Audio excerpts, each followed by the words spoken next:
So on December 10th, if I'm correctly informed, the CME is going to start futures trading. And my question is about, since this year we have seen already 2 forks, almost 3. And forking isn't something quite new to like a futures exchange, because the underlying assets usually don't fork. I haven't seen gold forking or oil contract futures forking.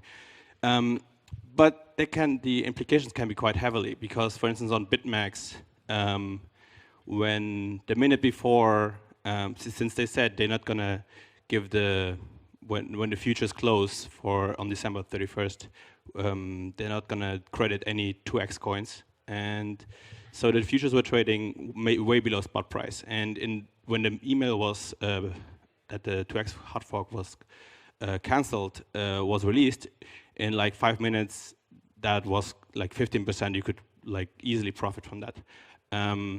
So how will that affect how more forks and the futures market? Okay, that's a really great question. I know a lot of people have questions about the Chicago Mercantile Exchange. I'll tell you a few things about it. First, I'll start with a disclaimer. I work on the oversight board of the Chicago Mercantile Exchange's Bitcoin reference rate. I took this position 8-9 months ago, and it's unpaid, just in case you were wondering, of course. And the point of this is simple. Before the Chicago Mercantile Exchange embarked on this idea of doing a futures market, one of the fundamental things you need for a futures market is the ability to have a consistent, predictable, publicly audited reference rate, meaning a price. A price both every 30 seconds as well as point price once a day that you use in order to underpin, thank you, sorry about that, in order to underpin the legal contracts that are part of the futures exchange. So if 2 people are disagreeing, what was the price of Bitcoin yesterday, right? They need a way to answer that is essentially non-reputable, that they're both bound to. The Chicago Mercantile Exchange, therefore, started this process by building these 2 reference rates.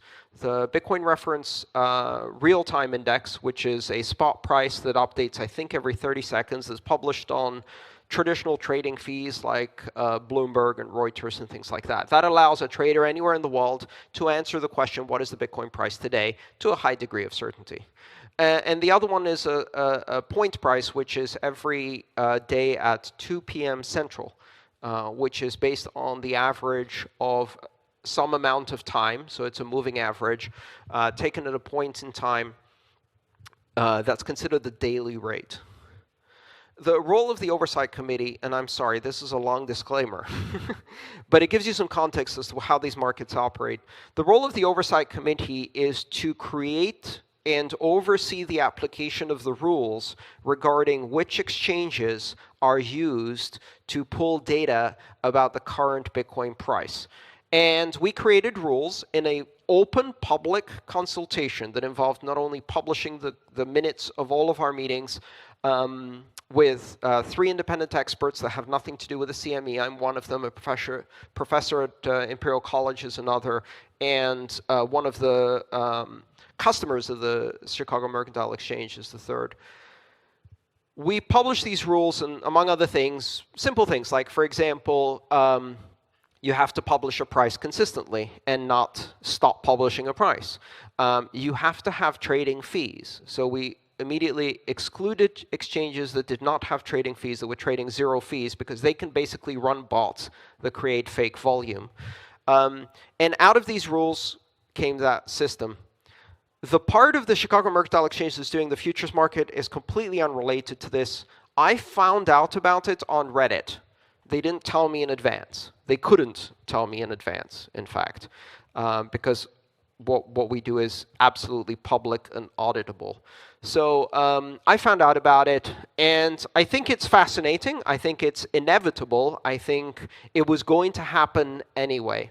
You've got to understand that this is a cash-settled market. That means that nobody holds actual Bitcoin, which means that for the CME to operate this market, for every short position, they have to have a corresponding long position, and both have to be capitalized in US dollars against the CME. Meaning that the CME customers, who have very strict requirements for capitalization, have collateral deposited and audited on a daily basis. And that collateral can be used to take certain positions, but not too big positions, so they can't go over their collateral beyond a certain level, and they have to be matched with buyers and sellers. They also have some trading, what are they called, circuit breakers, which ensure that if the price of Bitcoin drops or climbs more than 7%, they cease trading, which means that at this point in time, they'd be ceasing trading 3 times a day. But hey, that's the tolerance of risk they could have. Ironically, some people objected to that were the traditional investors in the CME, and they said, this is too risky of an investment to include in the CME, which is hilarious because the CME has been in the business of managing risk for 200 years and trading physical commodity futures in very risky, very volatile markets. Price of wheat is doing great. You have a drought that was unexpected. Price of wheat collapses. Now you have to pay out billions of dollars to farmers who have taken positions in these future markets. That's what they're used for. Who's going to short Bitcoin? That's a question I get a lot related to the CME futures. Who the hell would short Bitcoin? Well, there's a couple of options, and I think when trading opens on December 10th, actually we might see quite a lot of short activity, because part of the reason Bitcoin is so volatile is because you can't take a position against it. So if you can't short it, if it starts pumping, the price can really just go to extreme heights without any downward pressure. It's unbalanced in that way. So who shorts? Maybe some traders, maybe some investment banks. They're going to short Bitcoin. They're going to do so at great risk. Just like people who try to short the stock market right now, which is also in a bubble, do so at great risk. But I think the most interesting possibility is that the people who take short positions with the least amount of risk are miners. You see, miners actually hold the underlying asset. And since they hold the underlying asset, unlike all of the other people who are naked shorting, they're not naked shorting. And they have the collateral to make good on that option call if they lose the bet without loss. And their risk is not unlimited. So if I'm a miner, and I have to pay electricity prices next month, but I don't know what the price of Bitcoin will be, and I'm earning Bitcoin today, that's a very risky position. If the price collapses suddenly, I may go out of business not because of profitability, but simply because of cash flow, and that's not smart business. So what I do is I take 10% of my Bitcoin and I put it in a short position. Now, if Bitcoin does collapse in price, that gives me a cushion. It gives me a margin. It actually allows me to recover some of my losses from the decline in the price, so I can pay electricity next month. And if I calculate, my cash flow and operating costs, I can figure out exactly how much Bitcoin I need to short in order to have a good risk-reward premium, right? Basic market economics. But if the price climbs tremendously, while everybody else who's shorting is losing their shirt, I'm losing on my 10%, but I'm gaining on my 90% of actual Bitcoin that I hold. So I can take that position with very little risk and make money on it.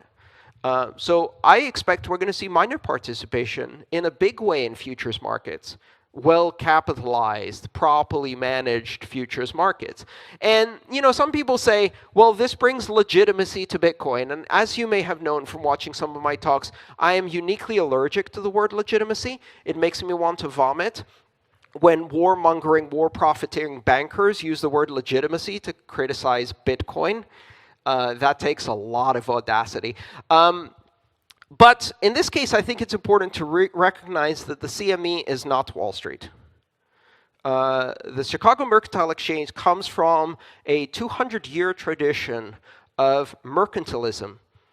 They are people who trade in actual commodities. These markets trade not just oil, of course, but probably their biggest product is pork bellies, wheat, corn, ethanol, and hundreds and hundreds of other commodities, and their primary purpose is to protect risk for producers of these commodities. They're not the type of Wall Street mentality that is about printing money out of nothing and creating derivatives on top of derivatives on top of derivatives. I don't think these people are as alien to our culture as many believe. I've met a few of them. So before we go kind of bundling all investment bankers in the same bundle, I think it's important to recognize that I have no influence or interest in the Chicago Mercantile Exchange futures market. I know it's creating a lot of interest.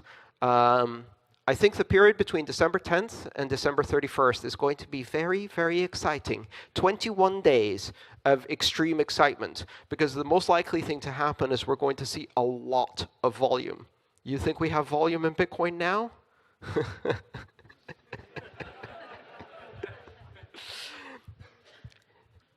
When you watch a trader eat a sandwich while he presses enter on a $10 billion trade, you realize how small this game is, right? We're going to have a lot of volume, and that's not bad. In fact, that is the first step to reducing volatility in Bitcoin. That's what we need, massive liquidity. And I'm glad it was the CME that did it first.